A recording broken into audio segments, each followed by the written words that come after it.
Welcome back, everybody. As a reminder, my name is Billy Bolden. I serve as the Assistant Dean of Students and the Director of Sorority and Fraternity Engagement. We're back here with another interview with a council officer. Today, I've got Ben Freese with me. Ben Freese is the 2013 Interfraternity Council President. And so we're going to kick it off and get to know Ben a little bit today. Ben, how are you doing? I am doing well. I appreciate you having me. How are you? I'm doing great. It's a great Tuesday for us today in this interview. I know these will come out on Thursdays, but it's a good Tuesday. It's a good day. It's a great day to have a day. Good day to have a good day, for sure. Ben, I want to start off with just kind of a little bit of an introduction. Who are you, right? Like, what do people need to know about Ben? Sure. So my name is Ben Freese. I am a 28-year-old construction project manager. I call Minneapolis, Minnesota home.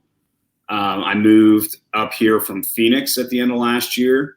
And before that, I lived in Des Moines for a couple years, right after graduation from Iowa State. I have a 2-year-old dog named Max who is sitting behind me. He has developed a crippling separation anxiety over the past few months of quarantine. So yes. That's me, I guess. That's how it goes, right? I see that you've got the Vikings background there for us to remind people. Shout out to Minnesota. Did you take that with you to Arizona? Was that could you take the territory with you, or? That's like my oldest possession. My dad gave that to me in 1998. Wow. Back in like Randy Moss's rookie year. So I've been a diehard Vikings fan for a long time. Yeah. Hopefully we get to have some football this year.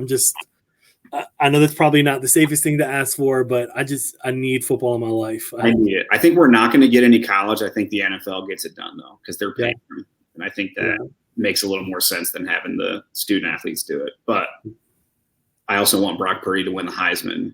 I agree. And we're not playing football. So started here. We just put it out into the universe. Brock Purdy for Heisman. If people didn't know, now they know. That's where we stand. That's our opinion. Yeah, let's make it happen. Ben, talk to us a little about your undergraduate career. So, I mean, great to hear you're doing well professionally, that, life after college is working out well for you. But tell us about undergraduate. What kinds of things were you involved in as an undergraduate? What leadership positions did you hold? Sure. So I was, or I am a member of Delta Tau Delta Fraternity. I joined, my freshman year was 2010. I never really wanted to do the fraternity sorority thing. That didn't seem like, I didn't feel like I wanted to buy my friends, was kind of my perspective. But after meeting with a couple guys in a few different fraternities, it seemed like a good idea. And I connected with the guys at Delts quite a bit. And one thing led to another, and I decided to sign my bid card. While I was at Delts, I kind of jumped in right away to like our administrative committee, which is like the sub executive committee for the younger guys.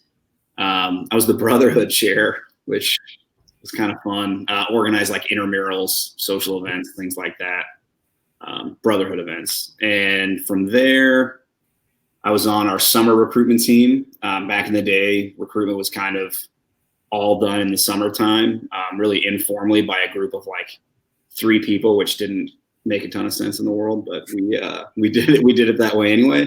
Not much has changed. Okay, there you go. But yeah, so I was on that 3-man team that did recruitment for a couple years in the summertime. I never wanted to go home. I wanted to live in Ames in the summer, so did that.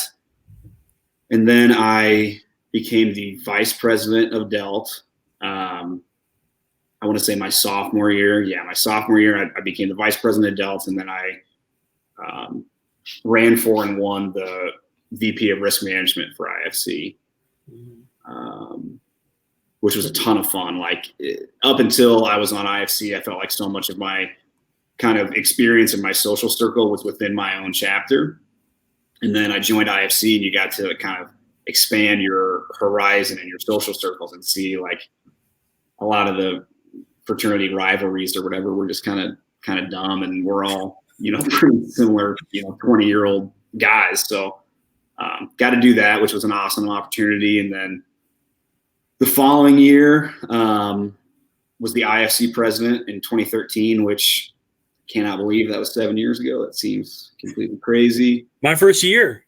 Yeah, it was. Yeah, your first semester. Yeah, so we had a lot of turnover in the office of Greek affairs when I was involved, and then you have been kind of the guy for this long, which is awesome. Yeah. So did that for a year, and then I think my senior year, I was on senior class council for SALC, which was kind of like we didn't do much. We put on senior week, and it was just kind of a fun thing for us to wrap up our Iowa State extracurricular careers. It's one of the things that I love about Iowa State is everybody has a week, right? Yeah. Everybody has every week is somebody's week, and sometimes 17 people have the same week together. So, everybody deserves a week, Billy. Yeah. Maybe a whole month even. There you go. Maybe a whole month, especially for our birthdays, right? Just extend that celebration out. All right, Ben, so I got to ask, you said you weren't really looking at sorority and fraternity. It wasn't really a thing for you, but you had these guys in Delta that obviously made a big impact in you and got you to join. What would you tell someone today that knows nothing about sorority or fraternity? So if we had a high school student out there, maybe an Iowa State student that hasn't even joined yet, what would you tell them that they need to know about sorority and fraternity? I would say that if from the outside looking in, it seems like it's like this weird exclusive kind of thing that they don't want you to be a part of their group, and it's just kind of exclusive, I guess is kind of the word that I would say, if kind of what my perspective was as a senior in high school. And it's kind of the opposite of that. I mean, it's in a lot of cases, Iowa State has what now, like 70 organizations on campus? I think we're just hovering just over 60, but yeah. 50. So like there is a chapter on Iowa State's campus of people that are like-minded with you and value the same things that you do. And hopefully a lot of them value, kind of the same things. And there's a group that you can fit in with. And there's a lot of groups that you can fit in with. There's not just one. I mean, I could have been in any number of chapters and, probably had virtually the same kind of experience. But there's a group of people there, and it made my transition to college so much easier. Yeah. It was so nice to have folks that were invested in me and my success from the get-go, that they were able to help me kind of understand what it took academically at the next level of education. And they were able to kind of encourage me to, you should do this. You should try a leadership position. You should try to do something. Like I ran for IFC like on a whim because someone that I respected in my chapter, an older guy, said, you should run for that. You would be good at it. And it was like, that was all I needed that was just, it kind of watered my plant to grow, I guess. Yeah, I think about that often, right? Because, sororities and fraternities, we have this reputation nationwide about, being the place to party and social functions. And I don't want to deny that. I mean, I think that certainly that is a part of collegiate life as a whole. Sure. What I value about fraternities in particular is that, that we have some rules and there's some structure and governance around what those social functions may look like to help create a safe environment. But fraternity is so much more than that. And, as I think about my own experience over the last 5 months in working from home mostly and not being able to go out, the CrossFit gym is a big part of my life, and that was closed for, 6 weeks. Sure. It was my fraternity brothers that helped me. It was that network of people, and I graduated college almost 15 years ago, right? And so to still have those connections with men that are important to me and can get me through that, right? I think it's a valuable experience, and it's that they still push me, they still challenge me, they still call me out on my bullshit. Yeah, that's important. We all need that for sure. Yeah, and in a way that I think for me too, like I don't know that I would respond to my parents. Sometimes we're doing some foolish things. We get to a certain age, we're like, all right, mom, like I've had enough of it, right? Sure. But then you get in the fraternity house, and fraternity brother says, no, Billy, that's bullshit. You can't do that. Yeah. You're like, oh, you're right. Like that is bullshit. I'm not gonna tell my mom she was right either, but my fraternity brother tells me I get it. For sure. Well, they're kind of in the same boat that you are, in life, and they offer not a unique perspective. They offer your perspective. They can say, I'm in the same boat, and I'm going to tell you that what you're doing is not okay, or you should consider something. And I spend a lot of my time. I've got like my Delt group chat, and then I've got my intercollegiate group chat with some Beta Sigs and some Farmhousers, and just everybody's. Yeah. I spend sitting at home all the time. I spend a lot of time on the group me with those guys. Yeah, absolutely. We'd love to hear that. We'd love to hear about those connections and those relationships continuing, years and years after our experience. Yeah. So let's talk about your role as IFC president. Mm-hmm. I'm curious about something that you accomplished and in that role that you're incredibly proud of. So what is it that when you finish that year as IFC president, you're like, by golly, like we did it. Like this is what we were able to accomplish. Here's how we know we made an impact. Sure. So my biggest thing was right when I got the role, I looked around at what could be improved in our community. And for me, it was we had, I don't know if you still do it. We used to have like full council meetings with council presidents and then a delegate.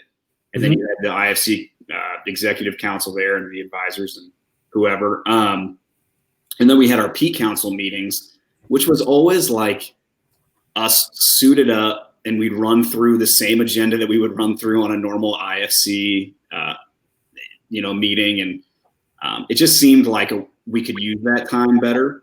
And we kind of transformed what that looked like, at least while I was president, to be more of a social conversation between council presidents, because being a council president of a fraternity or sorority, or not a council president, a chapter president is kind of a tough thing, and you're in a unique position. And if you are, kind of isolated within your own chapter, you can't go to your buddy Billy, who's, the house manager or the vice president, and say, here, I've got these problems. And you do, and you talk through some of that stuff. But to be able to go, if you're the president of Delt, and to have a solid relationship with the president of AGR or Phi Psi or Adelant, whoever it may be, to be able to go talk to that person who's in the same position that you are, I felt like was really important. And I think that we made a lot of strides in kind of getting those relationships, watering those relationships, to use my plant metaphor again, to encourage those folks to have an outlet to communicate with each other and kind of vent with each other and talk about best practices and kind of just increase the interfraternalism. Yeah, absolutely. Ben, you'd be surprised, maybe not surprised, but interesting to know that a couple of years ago we had an IFC president that for the P Council meetings he had the presidents read a book. Really? Yeah, they read the book "Chop Wood, Carry Water" by Joshua Metcalf. Okay. I'm not familiar with. Do you know the kind of the premise or? Yeah, so it's about a man that goes on a journey to become a samurai archer. And so it's little lessons along the way to help him be successful. So one particular lesson, as an example, is as simple as chop wood, carry water, right? Mm-hmm. What does it have to do with being a samurai archer, right? Well, it's little things. It's the daily habits, the discipline that you create that you need in order to become a samurai archer, right? You have to do those things. And so kind of walks through the different lessons. Inspiration somewhat came from Coach Campbell, right? Shout out again to the Iowa State football team. But Coach had the football team read a book called Pound the Stone, which is by the same author. It's just a different story, a different background to it. So sure. One of the pieces that came out of Chop Wood, Carry Water is there's a lesson in there that talks about bamboo. So if you're familiar with bamboo? Familiar, yes. Like you know what it is, right? I know what it is, yeah. So one of the things that we learned in the book was that when you plant bamboo, it actually takes 4 years for bamboo to ever come out of the ground. Bamboo spends 4 years doing nothing but planting roots and creating a foundation. But once the bamboo comes out of the ground, it just shoots everywhere, right? It's uncontrollable. It has this rapid growth. And so he used that lesson that summer and actually had every IFC president plant something. He chose carrots. We didn't have 4 years to wait to see the growth. So he chose carrots. And quickly we saw growth from a lot of IFC presidents. And they were kind of promoting, oh, look at my carrot. It's growing, it's growing, it's growing, right? So we get back to the president's retreat in August. And he asked all of the chapter presidents to bring their carrot with them. not a single one, not a single one was a sustainable carrot, right? Like, Sure. and it was really fascinating to hear kind of the stories of, oh, I had to go out of town and I had my chapter brother, watch my carrot for me for the weekend and he killed it, or I think there's one or two that maybe there was definitely one that did have some growth, but that guy had his mom take care of it for him, And so it's just this great lesson about, if that's what we're doing, as you bring up plants, if that's what we're doing as chapter presidents, is we're building this foundation, we're building this roots system so that our plants can grow strong. And then when we as chapter presidents have to take a leave of absence for whatever reason, how do we keep it going? And I think what the chapter presidents learned was that, no, we probably haven't trained the rest of our chapter to lead in the same way that we are, right? To get the same results that we are. So I found that really fascinating as well. I think that makes a lot of sense. I think there's to a man and woman, every chapter president at Iowa State probably does too much. Yes. They do. They put so much weight on their shoulders. They try to do so much themselves because they think that they could do it better than anybody else, or they don't want to burden the people around them with something. And being able to spread out a lot of that responsibility is definitely important. Yeah, especially as our chapters have gotten bigger and bigger, right? You'd think that as all of our chapters across all of our councils have grown, you think they may rely on each other a little bit more, but the burden on the presidents has just grown exponentially. For sure. Yeah. All right, so let's flip that question a little bit. So did a great job of kind of building these relationships with chapter presidents and developing that camaraderie. What's something that under your leadership maybe you tried to tackle but you weren't as successful at? What's something maybe you didn't get the results you were hoping for?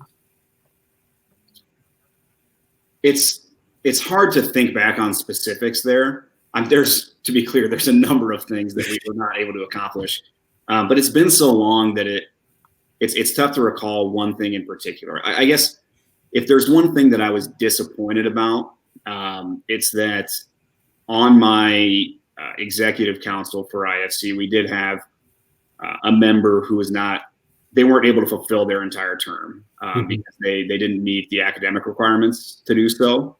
And as the president, I felt like it was my responsibility to provide more avenues for them to be successful. And looking back on that, at the time it was like, they didn't do their part and I was frustrated about it. But looking back, and thinking about it with an attitude of ownership, I mean, I really didn't do everything that I could have done. It's not like all of a sudden we got their grades and they didn't meet them. We knew that was probably going to be an issue. And I didn't do enough to really take care of that.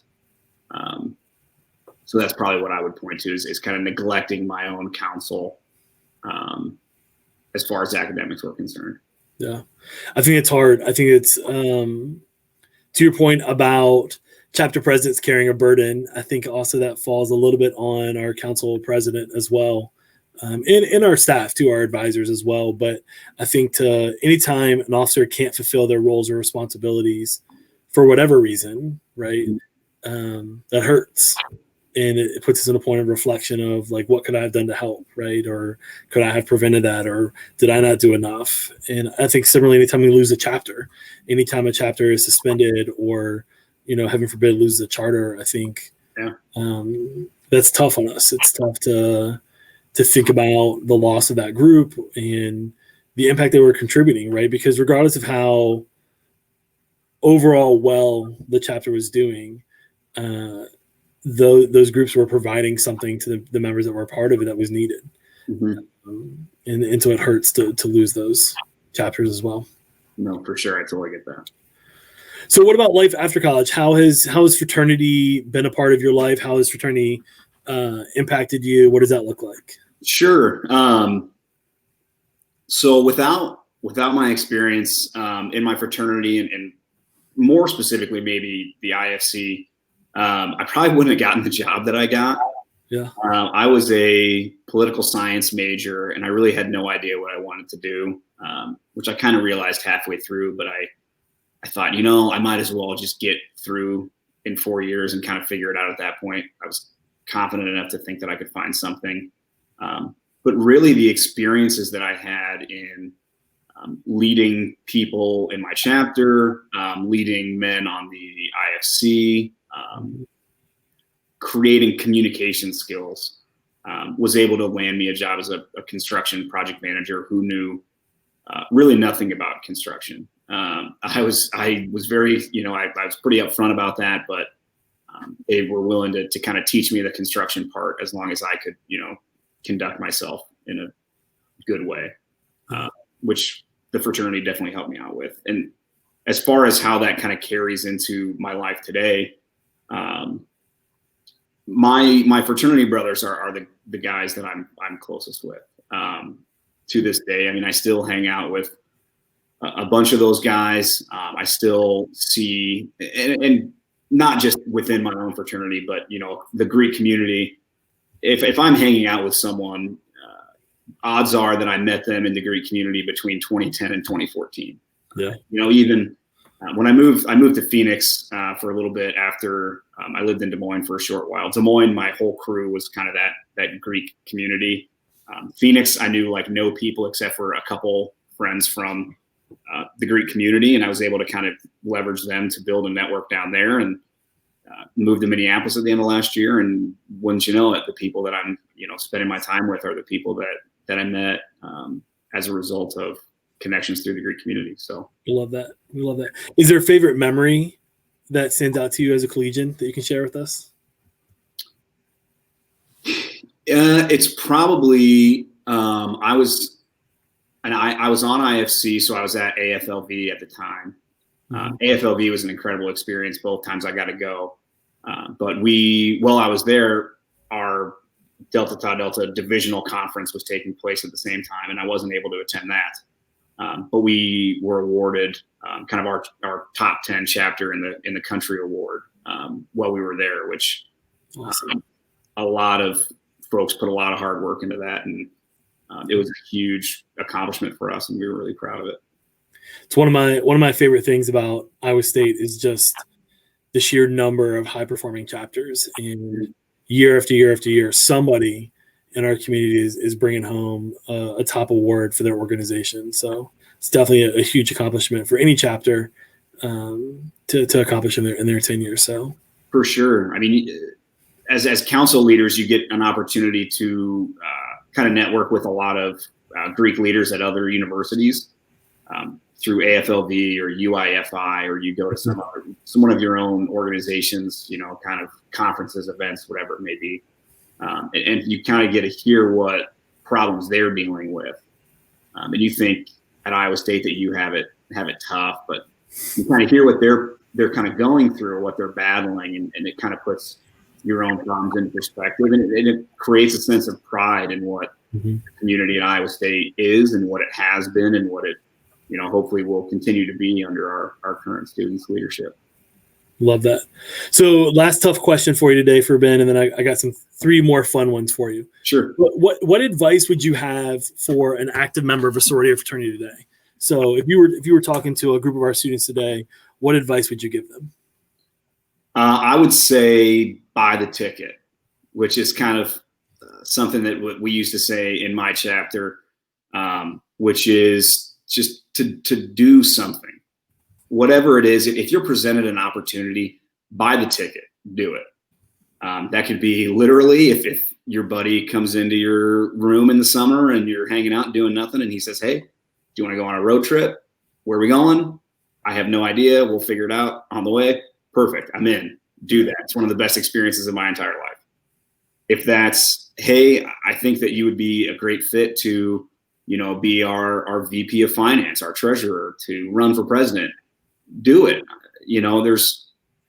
There's not a lot of opportunity for that type of exponential growth, I think, once you get done with school. I think once you enter, the quote unquote real world, things kind of slow down, and you realize I'm kind of in this for a while, this kind of repetitive stuff that we're doing. But when you're in school, the world is your oyster. Yeah. So buy the ticket, take advantage of opportunities. And you'll be so glad that you did. Totally agree. I remind people all the time, I don't think you have nearly as much as freedom post-college as you did in college to just do things, whatever it is, Yeah. and the close proximity of so many people, right? Like, you can't just go through the fraternity house and knock on every door, post college to find somebody to hang out with. You gotta call your friends up, make plans, schedule things. They live 25 minutes away. Are you going to drive to them? Are they going to drive to you? Are you going to meet in the middle? Like Exactly. It really is. It's such a cool experience. So don't take it for granted and choose your opportunities and take them. Yeah. Love that. All right. So 3 questions I love to wrap up every conversation we have with. So I'll start with the first one for you. This one's kind of a tough one. I probably shouldn't have said it's not a tough question. It can be a tough question. Mm-hmm. But I'm curious about a phrase, a line, a quote from a poem, a creed, an anthem, a song, something from Delta Tau Delta that you continue to live your life by, something that guides you that you've taken from Delta. Sure. I'd probably say we kind of have a saying where it's called, holding your corner or picking up your corner. And I think I've heard that from a lot of different organizations. There's some version of that, which is, if you have a responsibility, it's your responsibility, and you need to hold up your end of the bargain there. You need to do the work that you're supposed to do, whether that be in the classroom, in a leadership position, whatever it may be. You've got to hold your corner. That being the case, there's always going to be situations where you or one of your brothers, sisters has to drop their corner for whatever reason. Things are getting really, really crazy with school. They have a family situation at home, and they've got to drop their corner. And in that situation, someone's got to step up and help pick their corner up to make sure that the organization is continuing to move in the right direction and that things are being done the right way. Yeah, I love that. Such great advice, and a good reminder to know what your corner is. Yeah, that's important too. I think sometimes we join our organizations, we're so eager, we sometimes forget to read all of those obligations that we're committing ourselves to. So, yeah, there's a lower corner there. There's plenty of them, but most of them are common sense. Absolutely. Do your work.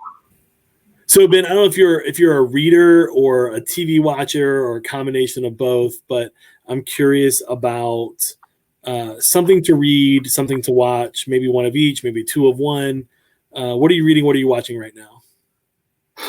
So recently I've finished a couple books. Normally not a huge reader, but I've had some time on my hands the past, 6 months. So one of the books is Extreme Ownership, which is super popular. I'm guessing you're familiar with it. I love that book.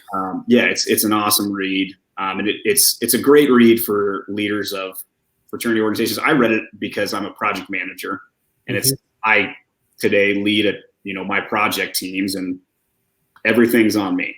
That's a great attitude to have, to assume responsibility, to make sure that everything kind of falls under your purview and you're responsible for it. As a chapter leader, council leader, that's a great attitude to have. Another book that I read, which is kind of funny, I play a lot of golf.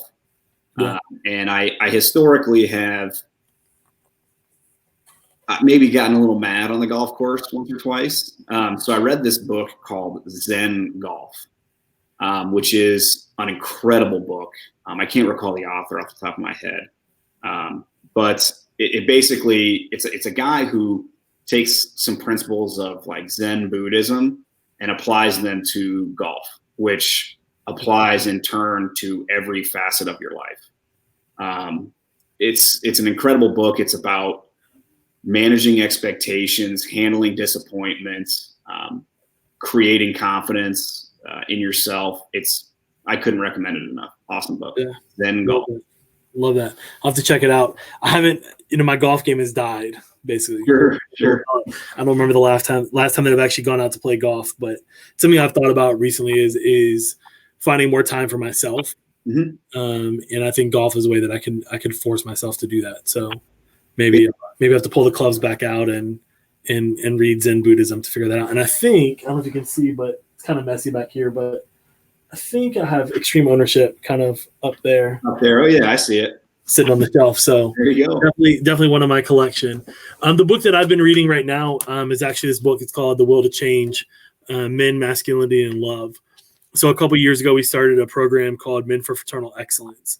And it's a group of men in our community who come together to talk about what it means to be a man and what are some issues that we're dealing with, and how being a fraternity man maybe complicates that or makes it easier. So an example, one night we talked about like this drive for competition, right? What is it about men that drives us into this competitive nature? Is that healthy? Is it unhealthy? Is it a little bit of both? And just had honest conversations. And so this book, the student directors this year, we picked it. We're going to launch this book at our retreat in October. But it addresses some of those issues that men face with. As you kind of read in the table of contents, it talks a little bit about, like understanding the patriarchy. What does it mean to be a boy? How is that different than being a man, right? Like, who are men as male sexual beings and things like that. But the author, Bell Hooks, she also provides an intersection of identity. And so it's a great book to also look at what role does our privilege play? What role does our race and ethnicity play in being a man as well? So we're excited to jump into this book this fall, but just getting started reading a couple chapters in it, and we'll be ready by the time we get to our retreat in October. So yeah, that sounds really interesting. Yeah. All right, Ben, last question for you. What is one thing that brings you joy in life? I'd probably say playing golf. Yeah. I play a lot of golf. Quarantine's been kind of aiding in that because there's not much else to do. I play a ton of golf, and I spend pretty much every other waking hour with my dog, Max. So nice. That's two things, but yeah, we'll give it to you. And what I heard is basically any member of our community who plays golf, they're in the Minneapolis area, hit you up. You're down for at least 9, probably 18. Hit me up. Billy's got my contact info. I'm around. Yeah. Awesome, Ben. Well, it's been a pleasure to catch up with you. My first IFC president I ever got to work with at Iowa State. It's good to see you doing well, to connect you with this afternoon, and to know that you're still representing our community well and being a role model for future generations of fraternity and sorority leaders. Awesome. Thanks for having me. I really appreciate it. Hope everything's going well down in Ames, and that you guys have a, fingers crossed, great year. Thanks, Ben.